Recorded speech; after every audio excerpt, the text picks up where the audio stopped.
Have you ever had your heart shattered on what should have been the most magical night of the year, only to find true love waiting right next door all along? That's exactly what happened to me last Christmas, and the journey from heartbreak to happiness changed my life forever. If my story resonates with you, please hit that like button and subscribe to follow more real-life romance stories that prove sometimes the universe has better plans than we could ever imagine. The snow fell in thick, lazy flakes outside the restaurant window, coating Boston in a perfect Christmas Eve blanket of white. I checked my watch again, 7:45 p.m. My blind date was now officially 45 minutes late. The sympathetic glances from the waitstaff were becoming unbearable, each one a tiny needle pricking my already deflating confidence. I took another sip of water and pretended to be fascinated by the menu I'd memorized 30 minutes ago. "Sir, would you like to order now?" the waitress asked for the third time, her voice gentle with pity. "Just 5 more minutes," I replied, the same answer I'd given the last 2 times. My phone remained stubbornly silent, no texts, no calls, nothing from Melissa, the woman my coworker had sworn was perfect for me. The restaurant buzzed with holiday cheer, couples leaning close across candlelit tables, families laughing over shared plates. Everyone seemed wrapped in the warm glow of Christmas Eve magic except me. At 8 p.m., my phone finally buzzed. The message was brief: "Sorry, not coming. Reconnected with my ex yesterday. Merry Christmas." I stared at those words until they blurred, feeling the heat of embarrassment crawl up my neck. 48 years old, divorced for 3 years, and still getting stood up like a teenager. I paid for my untouched glass of wine, left a generous tip born of pure mortification, and stepped out into the snowy night. The walk home through snow-covered streets that should have felt magical only amplified my loneliness. Christmas lights twinkled from windows, and through them, I caught glimpses of families gathered around trees, couples cuddled on couches. 3 years since my divorce from Elaine, and the holidays still felt like walking through a minefield of memories and expectations. This blind date was supposed to be my first real step forward, my Christmas miracle. Instead, it was just another reminder of how thoroughly I'd failed at building a lasting relationship. I trudged up the steps to my brownstone apartment building, snow crunching beneath my dress shoes that were now soaked through. The lobby was decorated with a small artificial tree, its multicolored lights blinking cheerfully, mocking my misery. As I waited for the ancient elevator, I heard the main door open behind me, bringing a gust of cold air and the sound of someone stamping snow from their boots. "James? Is that you?" I turned to find Olivia Chen, my next-door neighbor, her arms full of grocery bags, snowflakes melting in her dark hair. We'd been neighbors for almost 2 years, exchanging pleasantries in the hallway, occasionally collecting each other's packages, but never really moving beyond friendly acquaintances. She was a pediatric surgeon, always rushing off to the hospital at odd hours, while I buried myself in my work as an architectural engineer, designing buildings I rarely visited once they were completed. "Let me help you with those," I offered, grateful for the distraction from my thoughts. I took 2 of the heaviest bags from her arms. "You're a lifesaver," she said, smiling. I thought I could make it in one trip, but apparently I shop like I'm preparing for the apocalypse. She paused, studying my face. "Are you okay? You look like someone just told you Santa isn't real." The elevator arrived with a ding, and we stepped inside. I debated giving her some vague answer, but something about the genuine concern in her eyes broke through my usual reserve. "I just got stood up. On Christmas Eve. At Le Petit Bistro." I tried to laugh it off, but it came out sounding hollow. Olivia winced. "Ouch. That's spectacularly bad timing." She reconnected with her ex yesterday, apparently. But waited until I'd been sitting alone at the restaurant for an hour to tell me. The elevator stopped at our floor, and we walked down the hallway to our neighboring doors. Olivia set her bags down to fish for her keys. "Well, her loss is potentially my gain," she said, then looked immediately flustered. "I mean, I made way too much food." I always cook like my entire family is coming, but they're all back in California. I've got a ridiculous amount of food for one person. Would you like to join me for dinner? No pressure, but it seems silly for both of us to eat alone on Christmas Eve. I hesitated, torn between the desire to retreat and lick my wounds in private and the unexpected warmth of her invitation. I wouldn't want to impose on your Christmas Eve. James, she said, her voice softening, I'm inviting you because I want to. Besides, I made my grandmother's famous beef bourguignon, and it's honestly too good to eat alone. Consider it a neighborly Christmas gift. Something about the way she said it, straightforward, kind, without a hint of pity, made it impossible to refuse. In that case, I'd love to. Should I bring anything? Just yourself. And maybe an appetite. Give me 30 minutes to get everything ready. I nodded, suddenly aware that this was the first time I'd been in anyone's home for Christmas Eve since the divorce. I'll be there. Inside my apartment, I shed my wet shoes and coat, then stood in the middle of my living room, looking around as if seeing it for the first time. The space was immaculate, minimalist, some might say sterile.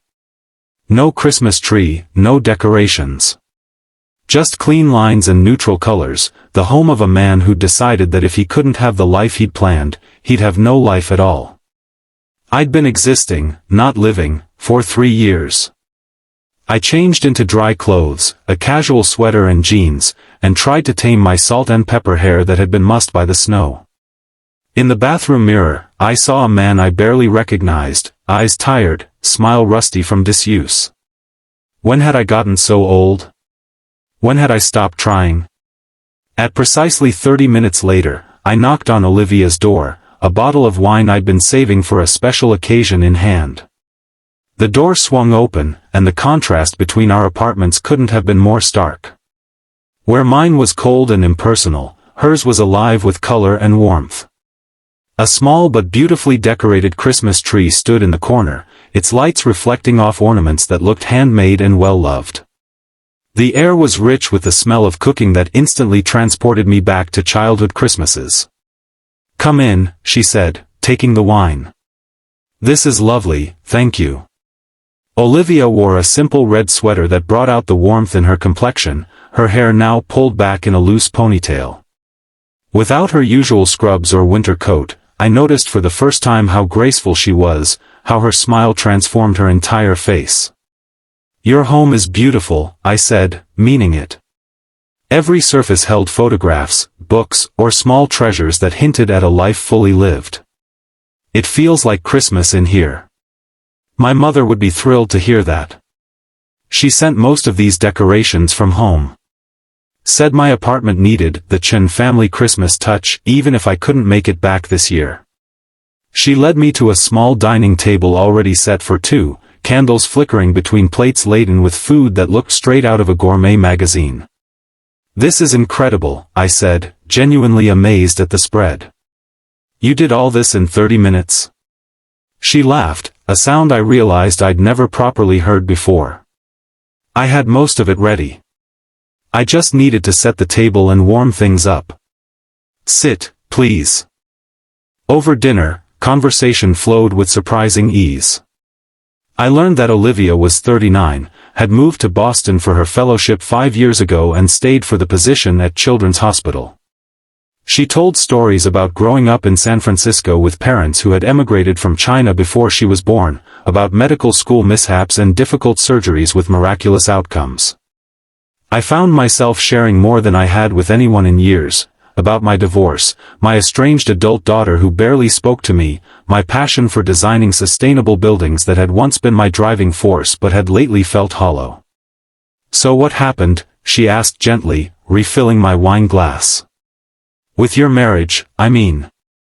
If you don't mind talking about it. I sighed, surprised to find I didn't mind at all. The usual story, I suppose. We married young, had Emma right away. I built my career while Elaine raised our daughter and supported me. Then Emma went to college, and suddenly we realized we'd become strangers living in the same house. Elaine said she'd put her life on hold for 20 years and couldn't do it anymore. I didn't fight her on it because deep down, I knew she was right. And your daughter? She sided with her mother. Can't blame her, really. I missed so much of her life, always working late, always one more project to finish. She's 26 now, married, lives in Chicago. We exchange birthday and Christmas texts. That's about it. Olivia nodded, understanding in her eyes without judgment. Family is complicated. My parents wanted me to be a doctor since I was 5 years old. I fulfilled their dream, but sometimes I wonder if it was ever really mine. Do you regret it? Becoming a doctor? She considered this, twirling her wine glass thoughtfully. No. I love what I do. But I regret letting it become everything. I'm 39, I save children's lives every day, and I come home to an empty apartment. My mother calls weekly to remind me that my biological clock isn't just ticking, it's sounding alarm bells. She laughed, but there was a hint of sadness in it. Is that why you invited me over? To quiet the alarm bells?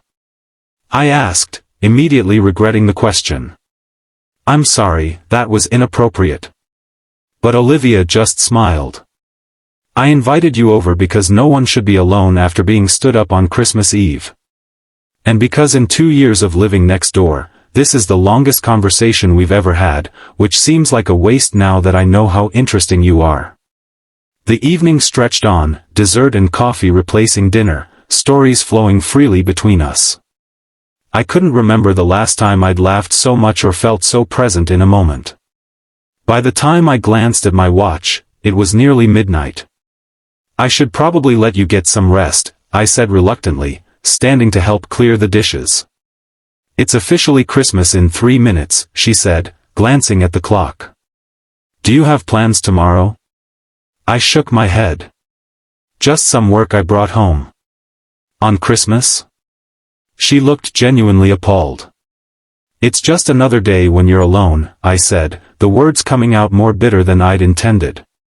Olivia set down the plates she was carrying and faced me directly. Come to the hospital with me tomorrow. I have to do rounds in the morning, the kids who are too sick to go home for Christmas. We have a little party for them every year. It's pretty special. The invitation caught me off guard. I wouldn't want to intrude. You wouldn't be. We need volunteers to help hand out gifts. The kids love seeing new faces. She hesitated, then added, and I'd love the company. Standing there in her warm kitchen, with Christmas minutes away and the unexpected connection of the evening still humming between us, I found myself nodding. I'd like that. As I helped her finish cleaning up, our hands occasionally brushed, sending an unexpected current through me. At her door, I turned to thank her, suddenly awkward again, unsure of the protocol for thanking your neighbor for rescuing your Christmas Eve. Thank you for tonight, I said. It was. I can't remember when I've enjoyed an evening more. Me neither, she said softly. Then, glancing up, a mischievous smile crossed her face. Would you look at that? Mistletoe. My mother must have hung it when she sent the decorations. I followed her gaze to the small sprig above the door, my heart suddenly racing like a teenager's. Well, we can't ignore tradition, I said, surprised by my own boldness.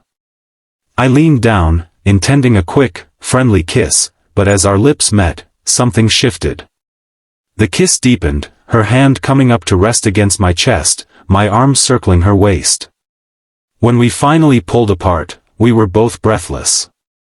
Merry Christmas, James, she whispered. Merry Christmas, Olivia. Walking the few steps to my own door, I felt lighter than I had in years, as if something frozen inside me had begun to thaw. The next morning, I woke early, a strange anticipation replacing my usual Christmas morning melancholy. I dressed carefully, even wrapped a few hasty gifts from items around my apartment that might work for children, a kaleidoscope I'd never unpacked, some art supplies from my drafting table, a few books I'd been meaning to donate. Olivia met me in the hallway, her face bright with surprise at the packages under my arm. "You didn't have to do that." "I wanted to," I said simply. The children's ward was transformed for Christmas, every surface decorated, the nurses wearing Santa hats or reindeer antlers. The children who were well enough sat in a common room, their faces lighting up as we entered. Despite their illnesses, despite being in the hospital on Christmas Day, they radiated excitement and hope. I watched Olivia move among them, not as a doctor now but as something closer to a Christmas angel. She knew each child by name, knew their favorite colors, their fears, their progress. They reached for her with complete trust, and she gave each one her full attention, as if they were the only person in the world. As I helped distribute gifts and played board games with children too weak to sit up for long, something shifted in my perspective. My problems, the failed date, the divorce, even the estrangement from my daughter, seemed smaller in the face of these children's courage. And watching Olivia in her element, I saw her in a new light too. Not just as an attractive neighbor who'd been kind to me, but as a woman of extraordinary compassion and strength. We spent the entire day at the hospital, leaving only when the children had returned to their rooms, tired but happy. Outside, the world was transformed by fresh snow, the city quiet on Christmas evening. "Thank you for bringing me today," I said as we walked home, our breath clouding in the cold air. It was humbling. "They're amazing, aren't they?" she said. "They teach me something new every day." "You're pretty amazing with them," I replied. "They all adore you." She smiled, looking down. "It's easy to love children. They're so honest, so present. Adults are much more complicated." Speaking of complicated adults, I began, gathering my courage, "Would you like to have dinner again sometime? A proper date, not just a rescue mission for the pathetically stood up?" Olivia stopped walking, turning to face me under a streetlight, snowflakes catching in her hair. "I'd like that very much. But I should warn you, I work crazy hours, I'm stubborn, and according to my mother, I'm too independent for my own good. And I'm a workaholic with trust issues and a minimalist apartment that looks like no one actually lives there," I countered. "Still interested?" In answer, she reached up and kissed me, right there on the snowy street, her lips warm against the cold night air. Definitely still interested. That was the beginning. Over the next months, we moved slowly, deliberately, both of us cautious after years of putting our personal lives second to our careers. We had dinner at least once a week, sometimes at her place, sometimes at mine, though she insisted I needed actual furniture where humans could comfortably sit. We went to museums on her rare days off, took walks along the Charles River, and gradually, I found myself sharing more and more of my life with her. By Valentine's Day, we were officially a couple, though we kept our separate apartments. By spring, I'd met her parents over video chat, her mother immediately asking when I planned to make an honest woman of her daughter, much to Olivia's mortification. By summer, I'd worked up the courage to reach out to Emma, sending her an email that was part apology, part update on my life, including Olivia. To my surprise, Emma responded, cautiously at first, then with increasing warmth as we exchanged emails and eventually phone calls. She was pregnant with her first child, my first grandchild, and something about impending motherhood had softened her toward me. In July, Olivia and I flew to Chicago to meet Emma and her husband. The reunion was awkward, emotional, but ultimately healing. Watching Olivia effortlessly connect with my daughter, talking about the baby's development with both professional knowledge and genuine excitement, I felt pieces of my life fitting together in ways I'd never imagined possible.